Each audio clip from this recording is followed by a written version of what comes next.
लेकिन बाजार में जब इस तरह के वॉलेटाइल मूव्स हो जाते हैं, एक्सपर्ट्स की हैंड होल्डिंग जो है बेहद ज़रूरी हो जाती है। If I consider participants and if I tell you that it's a plain canvas, आपसे एडवाइस जानना चाहेंगे हमारे माध्यम से आपको जो व्यूवर्स सुन रहे हैं इस वक्त, मार्केट के इन सेंटिमेंट्स को, इन वॉलेटिलिटी को किस तरह से एक सिनेरियो ना देखें, कंसर्न ना देखें, और इस वक्त अप्रोच क्या रखें, किस तरह से मार्केट को पढ़ें, किस तरह से रीड करें?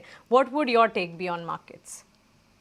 मानसी जी, पहले तो स्माइल करते रहिए क्योंकि ये मार्केट में उतार चढ़ाव होते ही रहते हैं। तो इसलिए पहला तो वो रखना चाहिए। पर दूसरा, जो हम पहले से बोलते आए हैं कि काफी ऐसे सेक्टर्स है या स्टॉक्स है जहां पे काफी फ्रॉथ हो गया था, मतलब valuations are far ahead of their times. तो इसलिए हमें लग रहा था कि वहां पे बेसिकली अवॉइडेबल है वो सेक्टर्स। एफएमसीजी में काफी नाम थे ऐसे, पेंट्स में काफी नाम थे। तो इसलिए हमें लग रहा है कि वो सेक्टर्स जहाँ पे अभी वेट शेड हो रहा है वो एक जायज भी है, क्योंकि थोड़ा सेम्बलेंस आ रहा है वापस इनटू वैल्यूएशन सच। सो वो आप अवॉइड कीजिए। जहां पे भी आपको लग रहा है कि ग्रोथ दिख रही है and growth is available at a very intrinsic value. In fact हम जब भी हमसे कोई भी पूछता है कि आप ग्रोथ प्लेयर हैं कि वैल्यू प्लेयर हैं, हम हमें हमेशा बोलते हैं कि we try to buy growth at a value.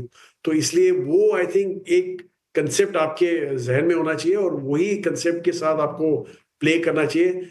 Market में काफी ऐसे ऑप्शंस हैं आज की तारीख में भी जो काफी रीजनेबल वैल्यूएशन पे अवेलेबल है। इनफैक्ट जैसे मैंने बोला कि आप देखिए पिछले 10 साल का एवरेज शायद 19 का रहा होगा हमारा पी का।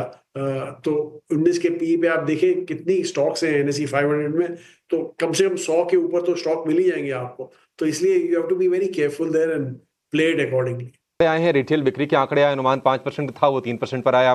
कंज्यूमर कॉन्फिडेंस के आंकड़े आए वो भी खराब आया। तो क्या भारत से पैसे निकल के चीन जा रहे हैं, या फिर भारत से भी पैसा निकल रहा है, चीन से पैसा निकल और वो पैसा अमेरिका में जा रहा है फिर से?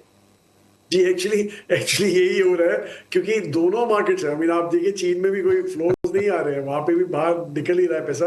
तो सारा पैसा जो है यूएस की तरफ जा रहा था। इनफैक्ट लास्ट जो मैंने फिगर देखा था, $145 बिलियन का इनफ्लो देखा था यूएस का, जहां से 40 बिलियन एशिया से गए थे और 105 बिलियन यूरोप से गए थे बाहर। तो ऐसा नहीं है कि सिर्फ एशिया से ही पैसा बाहर जा रहा है, इवन यूरोप से पैसा इज गोइंग टुवर्ड्स यूएस।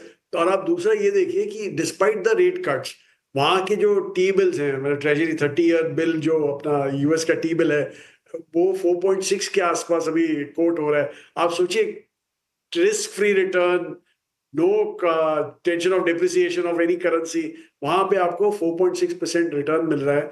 और इंडिया में आप, मतलब मैंने जो देखा था लास्ट 10 साल का रिटर्न जो हमारे डॉलर टर्म में था वो 8% था, लेकिन 8% प्री टैक्स था। तो आप टैक्स निकालिए तो 6 के आसपास आ जाता है। आप सोचिए कि आप 4.5 मिल रहा है वहां पे विदाउट एनी रिस्क, और 6 यहाँ पे मिल रहा है, और ये 10 साल की एवरेज की बात करूं।